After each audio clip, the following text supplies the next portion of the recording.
क्या आप तैयार हैं एक ऐसे झटके के लिए जिसने पूरी दुनिया की अर्थव्यवस्था को हिला दिया है? तेल की कीमतों में अचानक 7% की गिरावट, वो भी सिर्फ एक फैसले की वजह से, और वो फैसला लिया गया चीन द्वारा।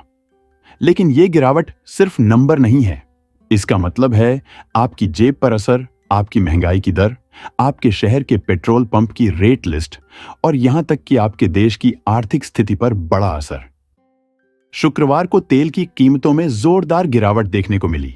7% की गिरावट ने पिछले 3 सालों का रिकॉर्ड तोड़ दिया।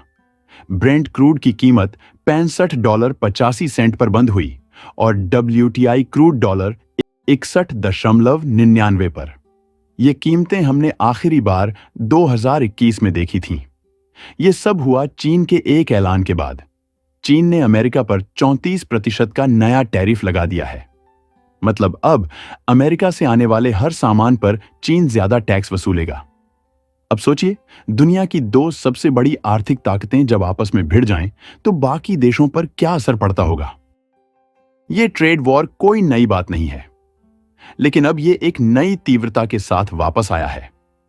चीन और अमेरिका के बीच यह जंग सिर्फ व्यापार की नहीं है, यह एक रणनीतिक, राजनीतिक और आर्थिक शक्ति की लड़ाई है।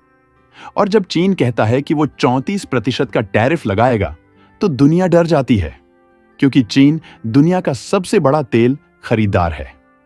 और जब वो तेल की मांग घटाएगा, तो दाम गिरेगा ही। अब आते हैं सबसे अहम सवाल पर, भारत पर इसका असर क्या होगा? क्या भारत में पेट्रोल डीजल सस्ता होगा? देखिए, भारत अपनी जरूरत का 85% से ज्यादा तेल बाहर से खरीदता है। तो जब ग्लोबल मार्केट में दाम गिरते हैं, तो यह हमारे लिए राहत की खबर हो सकती है। लेकिन सच्चाई थोड़ी कड़वी है। भारत सरकार इस गिरावट का पूरा फायदा आम जनता तक पहुंचाती है, यह जरूरी नहीं। Excise duty, state VAT, dealer commission जैसे टैक्सेस के चलते कई बार ग्लोबल गिरावट का फायदा जेब तक नहीं पहुंचता। लेकिन अगर सरकार चाह ले, तो आज भी 90 रुपए में पेट्रोल मिल सकता है। अब जरा तकनीकी नजरिए से समझते हैं कि तेल के दाम में इतनी बड़ी गिरावट क्यों आई है।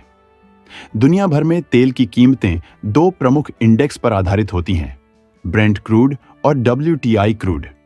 यही वो मानक हैं जिनसे ग्लोबल लेवल पर कच्चे तेल की कीमतें तय होती हैं।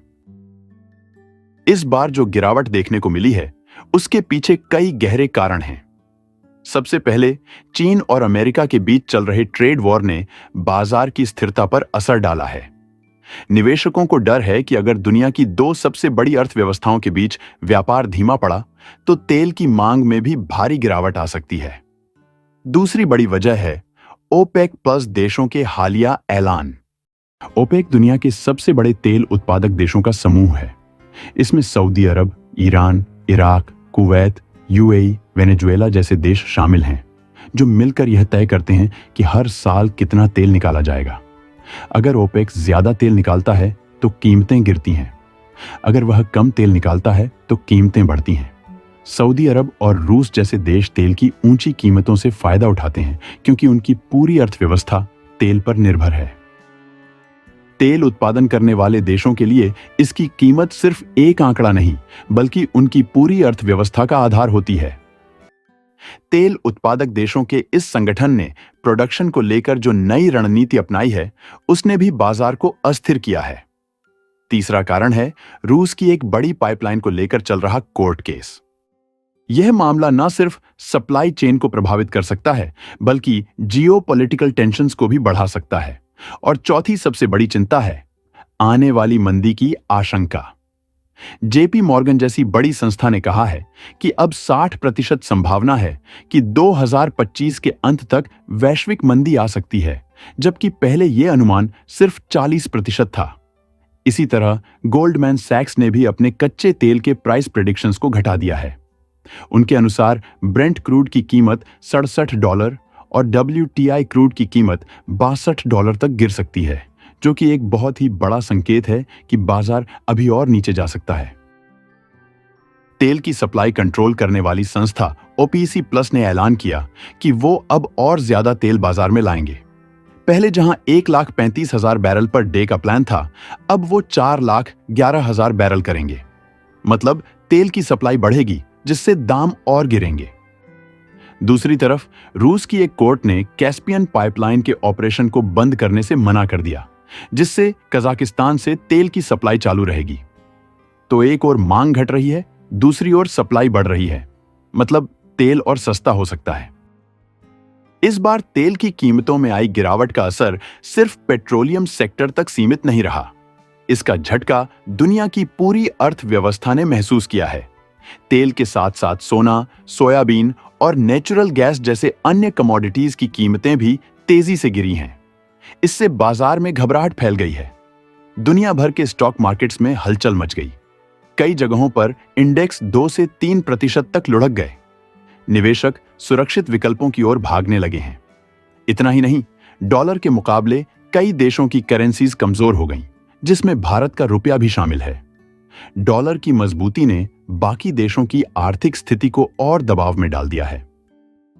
इस पूरी स्थिति का सबसे बड़ा असर आम लोगों पर पड़ सकता है।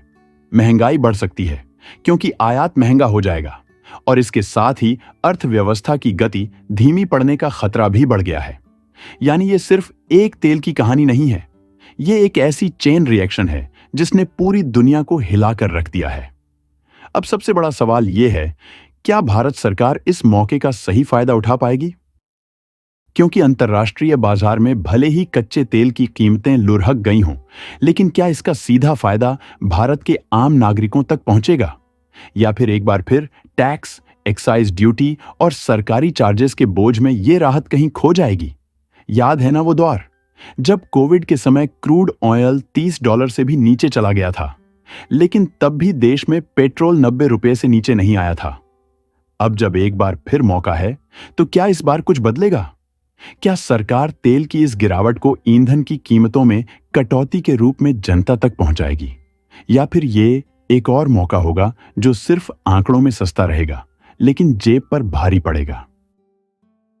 अब आम आदमी के मन में कुछ बेहद सीधे लेकिन बड़े सवाल उठ रहे हैं। क्या पेट्रोल डीजल फिर से 80 रुपए प्रति लीटर मिलेगा? क्या सरकार इस बार एक्साइज ड्यूटी में कटौती करेगी?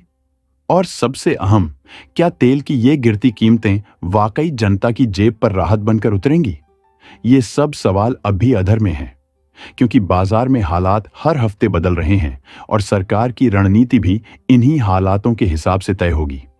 आने वाले कुछ हफ्ते बेहद अहम होंगे, क्योंकि यहीं से तय होगा कि तेल की गिरावट हकीकत में राहत बनती है या नहीं। कमेंट करके बताइए, क्या भारत में पेट्रोल सस्ता होना चाहिए? और अगर आप चाहते हैं कि हम ऐसी और इकोनॉमी और ट्रेड वॉर की डीप स्टोरीज लेकर आएं, तो चैनल को सब्सक्राइब करना मत भूलिए।